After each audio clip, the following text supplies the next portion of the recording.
30 तारीख last date होती. 5 वाजेपर्यंत कार्यालयात नामनिर्देशन पत्र भरणाऱ्यांनी कार्यालयात या पाहिजे असा नियम आहे. तुम्हाला सगळं दाखवतो मी. हा आयोगाचा नियम आहे. आणि कार्यालयात याचा अर्थ जे लोक आत आलेत, आता आत आले म्हणजे ही एक गेट आहे, तो तिकडे एक गेट आहे, बरोबर. तुम्ही बघून घ्या. त्यानंतर त्यांनी बूथ लावले आहेत. त्या बूथमध्ये त्यांचे माणसं बसवले आहेत आणि आल्याबरोबर आम्हाला चिठ्ठी दिली, टोकन दिलं, म्हणजे तुम्ही आलात हे सिद्ध झालं. आम्हाला बसून ठेवलं. आम्ही बसलो होतो. बाकीच्या लोकांचं फॉर्म चेकिंग चालू होतं, म्हणजे छाननी चालू होती. त्यानंतर आमच्याकडनं पैसे भरून घेतल्यात, जो डिपॉझिट असतो. हे सगळ्या उमेदवारांकडनं डिपॉझिट घेतले. डिपॉझिट घेतल्यानंतर ती प्रॉपर्टी त्यांची चेकलिस्ट आहे. आमच्याकडे चेकलिस्ट आहे, त्यांची चेकलिस्ट. त्यांनी चेकिंग केलं. हे होय होय, हे आलं, हे आलं, हे आलं, हे बी फॉर्म आला, अमुक टमुक सगळं. त्यानंतर ते सगळे फॉर्म प्रॉपर्टी त्यांची झाली. त्यांनी सांगितलं तुम्ही तिकडे जा. आम्ही विचारलं कुठे जायचं. तिकडे फॉर्म घेत आहेत बघा. तिथून 10 पावलावर त्यांचं ऑफिस आहे. तिथे जाऊन म्हणलं तुम्ही थांबा, आत गर्दी आहे, तुम्ही थांबा. आम्हाला सगळ्यांना थांबून ठेवलं. एवढंच नाही तर काही लोक आत गेले होते. त्यांना सांगितलं त्या कॅबिनमध्ये खूप गर्दी झाली आहे, तुम्ही बाहेर या. आणि त्याच्यानंतर काही लोक त्यांना बाहेर पाठवले. त्याच्यापैकी हे 12 लोक आहे. त्यांचा प्रयत्न असा होता सुरुवातीपासूनच. मला ते भेटले, तिथे म्हणाले काय राठोड, तुम्ही मुख्यमंत्र्याकडनं सगळं कामं करून घेता आणि इथे तुम्ही फॉर्म भरता का माझ्या विरुद्ध, आमच्या विरोधात. म्हटलं नाही साहेब, आमचा समाज आहे तिथे. 12,000 वोटर आहेत तुमच्या 226मध्ये. त्यांची इच्छा आहे कधीतरी ओबीसी. आणि तुम्ही म्हटलं मराठा आहे साहेब, तुम्ही कसे काय ओबीसी झालात, तुम्ही कधी ओबीसी झालात. म्हटलं अरे तर नंतर बघू म्हणे, आपण काय बोलू म्हणे. अच्छा 2-3 वेळा माझ्यासोबत आले, मित्रत्वाच्या नावाने माझ्याशी गप्पा करत होते. परंतु सगळ्यांना त्यांनी असा थोपवण्याचा प्रयत्न केला. तिथे काउंटरवर सांगितलं सावकाश तुम्ही तपासा, तुम्ही घाई करू नका. त्यांना सांगितलं. एरधारे मारत होते. 2 तास ते इकडे होते. 5 वाजेपर्यंत इथे होते. 5 वाजेच्या नंतर इथेच बसले होते ते गाडीमध्ये. त्या काउंटरमध्ये मला धमकी दिली त्यांनी. काय राहतो तुम्हाला सिक्युरिटी कोण दिली. त्यांनी DCPला फोन केला, जॉईंट सिव्हिल. यांना काय कुठं क्रायटेरिया आहे म्हणे यांचा, तुम्ही सिक्युरिटी दिली. साहेब मी म्हटलं नंतर मला जीवे मारण्याची धमकी आहे, त्यासाठी मला सिक्युरिटी दिली आहे. मला जर उद्या काही झालं तर हे सगळं TV मध्ये रेकॉर्ड, ते कॅमेरामध्ये रेकॉर्ड आहे, ते बोलले ते. म्हटलं बघा तुम्ही अध्यक्ष, तुम्हाला शोभत नाही आहे. तुम्ही संविधानिक पदावर आहात. तुम्ही ते त्या कार्यकर्त्यासारखे फिरून राहिले, आत बाहेर जाताय, काय चाललं आहे तुमचं. म्हटलं साहेब तुम्हाला शोभत नाही आहे. तुमचे सगळे प्रिव्हिलेज मी काढून घेईल, तुम्हाला माहीत आहे ना. साहेब तुम्ही मला फाशीवर चढू शकता. म्हटलं मग तुम्हाला हे माहीत आहे ना की मी तुम्हाला फाशीवर चढू शकतो, तरी तुम्ही एवढा पंगा घेता माझ्याशी वगैरे वगैरे बोलले. सगळं रेकॉर्डेड आहे. आम्ही म्हटलं तुम्ही, तुमचा प्रयत्न आहे, तुमचा भाऊ, तुमची बहीण आणि तुमची वहिनी, त्यांना अनोपच तुम्हाला करायचं आहे ना. याच्यासाठी तुम्ही अशा धमक्या देत आहेत. या कार्यकर्त्यांना धमक्या दिल्या, तुम्ही भरू नका. आमचे BSPचे 3 कार्यकर्ते आत गेले, त्यांना बाहेर काढलं. हे सगळं म्हणजे अनकॉन्स्टिट्युशनल, जो संविधानिक पदावर असलेली व्यक्ती त्याने हे केलेलं आहे. आणि कृष्णा जाधव, त्याला काय सांगावं, तर त्याला किती अक्कल आहे का मला कळत नाही. तो म्हणतो ते चिठ्ठी दिली ना आम्ही टोकन, ते मी नाही दिला. मी म्हटलं तुमच्या लोकांनी दिला, माझे लोक नाही आहेत ते. म्हणजे काउंटर बसवले. मग रिसीट कोणी दिली, तुमच्या माणसाने दिली ना रिसीट, गव्हर्नमेंटचे का दुसऱ्या रस्त्याने चोरांनी दिली. तिथे का चोर बसवले होते, कोण होते. म्हटलं ते नाही, ते माणसं नाही आहे, माझी सही नाही आहे. साहेब तो आपला कृष्णा जाधव आपली स्वतःची नोकरी घालवायला बसला आहे. त्याला काय सांगावं, काय किती ज्ञान आहे. आणि संविधानिक पदावर सगळं, मी हे सगळं आपल्या गगराणी साहेबांना आम्ही सांगितलं. ते म्हणाले मी बोलतो कमिशनला बोललो आम्ही. ते म्हणाले आम्ही रिपोर्ट मागवतो. त्यांनी रिपोर्ट मागवला आहे. आता अजून काही वेळ गेलेली नाही. आम्ही 12 लोक इथे हजर आहोत. आमच्या फॉर्म सहित आणि हे त्यांनी आताही घ्यायला पाहिजे. नाही तर आम्ही कडक ॲक्शन घेणार. आम्ही सोडणार नाही या कोणालाच, जो जो जबाबदार आहे. दुसरी गोष्ट, जे प्रोसिजर दिलेलं आहे आयोगाने म्हणा किंवा आपल्या जगराणींनी, ते अत्यंत चुकीचं आहे. मी त्यांना विचारलं की स्क्रुटिनी 31 तारखेला होती, तर तुम्ही स्क्रुटिनी 30 तारखेला कशी केली? तुम्ही का केली स्क्रुटिनी?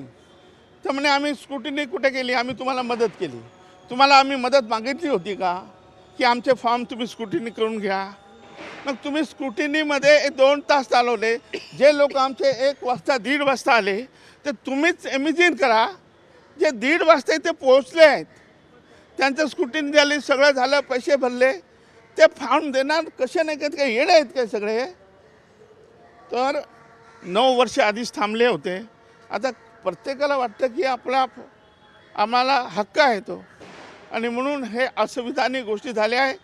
मी तर म्हणतो हे निवडणूक आयोगाला सुद्धा जबाबदार आहे. निवडणूक आयोग आणि आमच्या गगराणी साहेब सोबत जबाबदार आहेत. हे सगळं मुख्यमंत्र्यांचा दबाव आणि या ठिकाणी त्या नार्वेकरांचा दबाव आहे. दबावापोटी या लोकांनी हे असं, या देशामध्ये संविधान आहे की नाही जिवंत, हाही प्रश्न आहे. लोकांनी राहायचं की नाही? एक दिवस तुम्हाला सांगतो, आरोप करताय त्याचे व्हिडिओ तुमच्याकडे आहेत का? कारण एक व्हिडिओ व्हायरल होतोय ज्याच्यामध्ये तुम्ही नार्वेकर यांची वाट अडवल्याचं अगदी बरोबर येतंय आणि तुम्ही त्यांना सांगत आहात की मी तुम्हाला इथून जाऊन देणार नाही. त्यामुळे मग असे काही व्हिडिओ तुमच्याकडे आहेत का? माझ्याकडे नाही, पण अनेक लोकांकडे आहेत. आणि कशाला? आपल्या आयोगाकडे आहे ना, आयोगाचे कॅमेरे फिरत होते, ते सगळे मागवा. आणि गेटवर जो कॅमेरा मुख्य हे लावलेला आहे, त्याच्यामध्येच त्याच्यासमोर आम्ही हे केलं. आणि पोलीस, विशेषतः पोलीस जबाबदार याच्यामध्ये, पोलिसाला जाऊ दिलं नाही. आणि मी काल त्यांना भेटलो तेव्हा सांगितलं, साहेब बाहेर काय चाललं होतं माहीत नाही, तुमच्या एखादी असिस्टंट पाठवायला पाहिजे होतं. काय पद्धती? आणि या महाराष्ट्रात, या देशात, या मुंबईमध्ये पहिली घटना आहे की जिथे पैसे भरून घेतले परंतु फॉर्म घेतला नाही. सर मला सांग, 1 मिनिट माझं ऐका तुम्ही. सगळ्याच पक्षांनी ऐका, सगळ्याच पक्षांनी लेट AB फॉर्म दिले, बरोबर? त्यामुळे नॅचरल सगळेच लोक लेट झाले. ही घटना इथेच घडली आहे का? ही पक्षाची चुकी नाही का? AB फॉर्म उशिरा देणं ही पक्षाची? कारण थोड्या वेळात नाही, आपण एक मिनिट नार्वेकरांनी थोड्या वेळापूर्वी नार्वेकरांनी या ठिकाणी अधिकृत प्रतिक्रिया दिलेली आहे. त्यांचं म्हणणं होतं की उलटा चोर कोतवाल को गाठे, कारण आमच्या भाजपच्या देखील 212 मधील उमेदवार होता, त्यांनी देखील पैसे भरलेले होते, मात्र टोकन न घेतल्यामुळे त्यांचाही अर्ज घेण्यात आला नाही. अशाच प्रक्रिया बऱ्याच जणांच्या बाबतीत झाल्या. त्यामुळे AB फॉर्म उशिरा दिल्यामुळे पक्षाची नाही AB फॉर्म उशिरा नाही दिला कोणीच दिला नाही. आम्हाला तर 8 दिवस आधीच मिळाले फॉर्म. नाही ऐका नाही, आमची इच्छा, आमचा हक्क आहे तो. आम्ही 5 वाजे आत आलो आहे. काय तुम्ही त्यांची वकिली करू नका. आता तुम्ही सुद्धा त्याची वकिली करू नका. नाही, प्रश्न विचारा ना. तुम्ही काय विचारलं की पक्षाचे काम नाही का? अरे पक्ष शेवटीच निर्णय घेत असतो. असं थोडंच आहे की पक्षाने आधीच घ्यायला पाहिजे. तुम्ही पक्षाला दोष कसं देताय? थेट सांगितलं जातंय 5 नंतर आले त्यांचे. नाही 5 नंतर कोणी झाले नाही.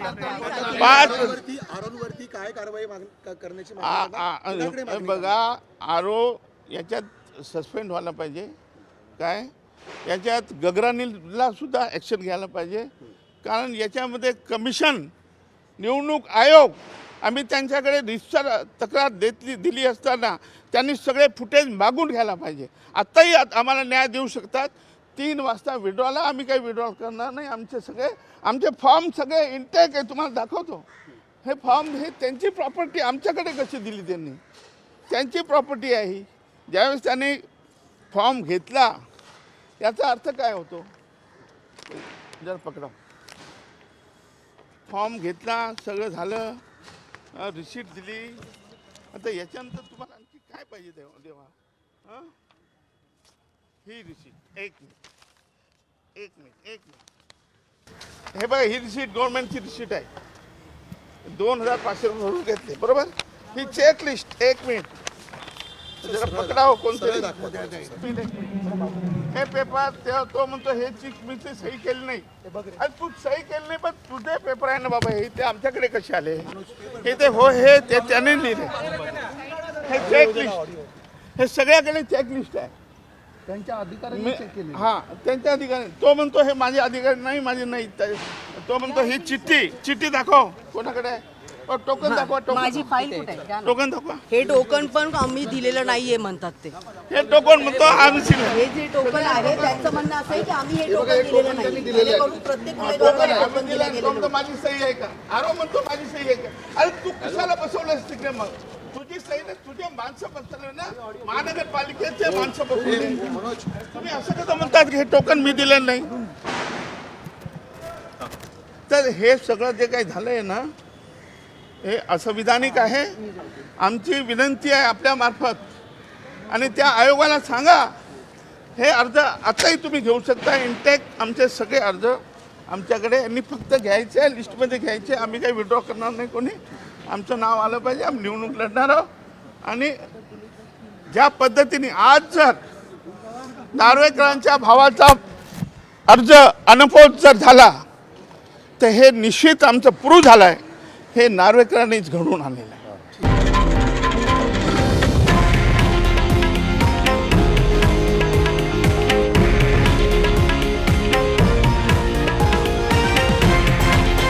हे आहे देशातील नंबर 1 न्यूज नेटवर्क आणि आपण पाहत आहात TV9 मराठी, एकमेव.